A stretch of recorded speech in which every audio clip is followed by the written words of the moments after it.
Kilo 5 ரூபாய்க்கா? எங்க எடுத்து போய் கொடுப்பீங்க?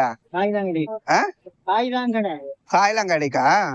எவ்வளவு கிடைக்கும் ஒரு நாளைக்கு?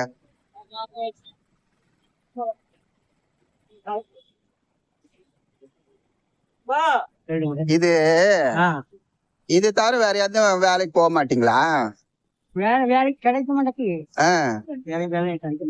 அதனால இதை பறக்கிறாங்க கொஞ்சம் பச்சை கிடக்க முடியுமா? கறி போட்டு சாப்பிடணும். கிடைக்கும். எந்த ஊரு நீங்க? திருநெல்வேலி. அங்கிருந்து இங்க வந்துட்டீங்க? ரொம்ப நாளா இருக்கேன் நான். 15 வருஷம் 9 மாசம். ஒரு நாளைக்கு எவ்வளவுதான் கிடைக்கும் உங்களுக்கு? இப்போ ஒரு நாளைக்கு 400. 400 ரூபாய் கிடைக்கும். எல்லா இடத்தையும் சுத்தி சுத்தி கலெக்ட் பண்ணணும். இல்லன்னா நிறைய பேர் இருக்காங்களா? அப்படியா? நான் ஒரு ஆளா இன்னொருத்த வருவான் ரவுடி. அவன் வரும்போது நான் போகணும், இல்லன்னா எழுது அவன் தீட்டு போயிருவான். ஏங்க நீங்க தானே கலெக்ட் பண்ணீங்க? நான் தான் கலெக்ட் பண்ணேன்.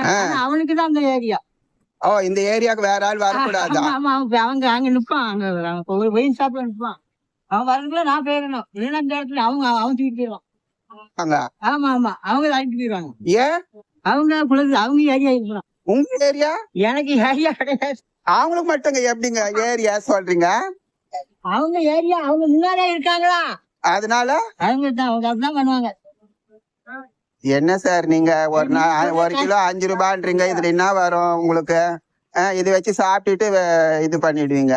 ஆமா, அவ்வளவுதான். வேற இருந்துச்சு ஏதாவது வேற என்ன வேலை இருக்குமா?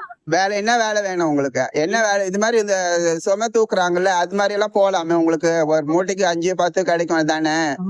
கிடைக்கும். அது அங்க உள்ளவங்க நிறைய இருக்காங்க, நம்மள எப்படி கொடுவோம்? எல்லாரும் செய்யலாம் தானே சார்? யார் வேணா செய்யலாம், கஷ்டப்படணும். செய்யணும்ல, நம்ம கூப்பிடணும்ல. நம்மள கூப்பிட மாட்டாங்க. ஒரு சில தெரிஞ்சவங்க யாராவது பாவம்னு கூட்டாங்க உண்டு. நான் பெய்யதான் செய்யறேன். 30 ரூபா தருவாங்க, யாராவது பாவம்னு கூப்பிட்டாதான் உண்டு. இல்லன்னா அவங்கதான் போவாங்க. அங்கேயும் ஒரு இது இருக்கு, நிறைய பேர் இருப்பாங்க. அங்கேயும் ஆளுங்க அசோசியேஷன் மாதிரி இருப்பாங்க. அவங்க ஆளை தவிர வேற ஆள் வரக்கூடாதா? சண்டைதான். அப்படியா? சண்டைதான். எப்படி பொறுத்துதான் நம்ம செய்யணும். பொறுத்துதான். சண்டை கிட்ட போட்டுறாம பொறுமையா போனாதான் நம்ம இருக்க முடியும். எல்லாம் அடி போட்டுட்டு தான் போகணும். அடிச்சு போட்டுருவாங்க. அடிச்சு போட்டுருவான். என்ன சார் சொல்றீங்க? அடிச்சு போட்டுருவான். அதுக்கு நான் சொல்லல, ஒரு ரவுடி இப்ப வருவான். அப்படியா? அவன் வரதுக்குள்ள நான் ஓடிடணும். உங்க பசங்க, உங்க வீடு? அவங்க எல்லாம் இங்க இல்ல. என் மனைவி பிள்ளைகளும் திருநெல்வேலியில இருக்கு. ஓ, இதை சம்பாரிச்சு உங்க வீட்டுக்கு அனுப்புவீங்களா? ஆமா, நான் அனுப்பிக்கலாம். போன வாரம் ஒரு 1500 ரூபா